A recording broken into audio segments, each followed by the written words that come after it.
வணக்கம். இது என்னப்பா கொலையுதிர் காலமா? எதை திறந்தாலும் கொலை கொலை கொலை கொலை. என்னையா நடக்குது இந்த உலகத்தில்? அப்பா பிள்ளைய கொல்றான், பொண்டாட்டி புருஷனை கொல்றான், பொண்டாட்டி அம்மாக்காரி பிள்ளைங்களை கொண்டுட்டு சாவுது, அப்பங்காரன் அம்மாக்காரியை கொல்றாங்க, காதலி கொல்றா, காதலியை காதலன் கொல்றான், ட்ரீட்மெண்ட்டில் இருக்கிற டீச்சரை ஸ்டூடெண்ட்டு கொல்றான், ஸ்டூடெண்ட்டை டீச்சர் கொல்றான். என்ன என்ன என்ன என்ன தான் நடக்குது? அப்போ நான் இவங்க யாரையும் எதுவும் பண்ண முடியாது. இது ஒரு 10-15 வருஷத்தில் வளர்ந்து நிற்கிறானுங்க. ரொம்ப மனநிலை பாதிக்கப்பட்டவனுங்களா இப்போ ஒரு ஜென்ரேஷன் உருவாகிருக்குன்னு மட்டும் உறுதியாக தெரியுது. எதையும் ஏற்றுக்கிற தன்மை இல்லை, விட்டு கொடுக்குற தன்மை இல்லை. நம்ம அழிஞ்சால் நம்மளும் அழியலாம், அவங்களும் வாழக்கூடாது, அழியணுங்கிற ஒரு எண்ணம் மட்டும்தான் வேரூன்றி நிற்கிதுன்னு மட்டும் தெரியுது.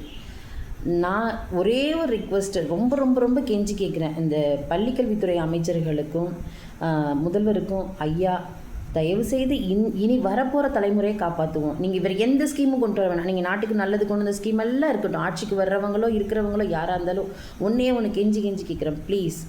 ஸ்கூலில் 1ஆம் கிளாஸ்லேருந்து அரசாங்க ஸ்கூலாக இருக்கட்டும், ப்ரைவேட் ஸ்கூலாக இருக்கட்டும், காலேஜஸாக இருக்கட்டும், கவர்மெண்ட், ப்ரைவேட், இன்ஜினியரிங், டாக்டர், எந்த காலேஜில் படிக்கிற பசங்களுக்கு முதல் வகுப்பு மாரல் சயின்ஸுன்னு நல்லொழுக்க பீரியட் ப்ளீஸ் எடுங்க. ஒரு 1/2 hour எடுங்க.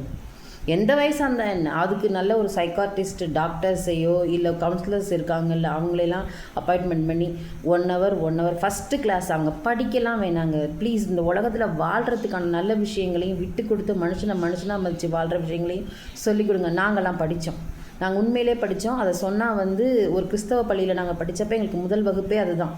எந்த மாதிரி மனநிலையில் ஸ்கூலுக்கு போனாலும் அவங்க சொல்லிக் கொடுக்குறது அப்படியே ஏறும். என் ஸ்கூலை நினச்சி நான் ரொம்ப சந்தோஷம், பெருமைப்படுறேன். நான் ஹிந்து, இதில் நான் எந்த மத இதையும் கொண்டுட்டு வரல. இருந்தாலும் நான் கெஞ்சி கேட்குறது அரசாங்கத்துக்கிட்ட, ஐயா, பள்ளி குழந்தைகளுக்கு தயவு செய்து ஒரு நல்லொழுக்க வகுப்புன்னு முதல் வகுப்பை எடுங்க. காலையில் நுழைஞ்சதுமே அந்த பிள்ளைங்களுக்கு அந்த வகுப்பை எடுங்க. அதுதான் அவங்களோட அப்படியே பதியும், பசுமரத்தாணி போல் அதில் எடுக்கிற கிளாஸ் பதியும். அப்படியே இப்படி விட்டு கொடுத்து வாழணும், ஒருத்தர் மேலே அன்பு செலுத்தணும், உங்கள் குடும்பத்தை நீ எப்படி அனுசரித்து போகணுன்ற இந்த கிளாஸ் எல்லாம் அவங்களுக்கு அப்படியே ஃபஸ்ட்டு பதிஞ்சிரும். அதுதான் பசுமரத்தாணி போல் பதியுங்க.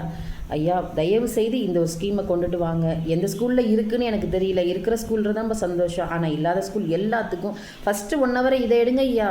படித்து அதுக்கப்புறம் பிள்ளைங்க தானே படிக்கும். இந்த தலைமுறையை காப்பாற்றிடலாங்க ஐயா ஓரளவுக்காவது. நன்றி.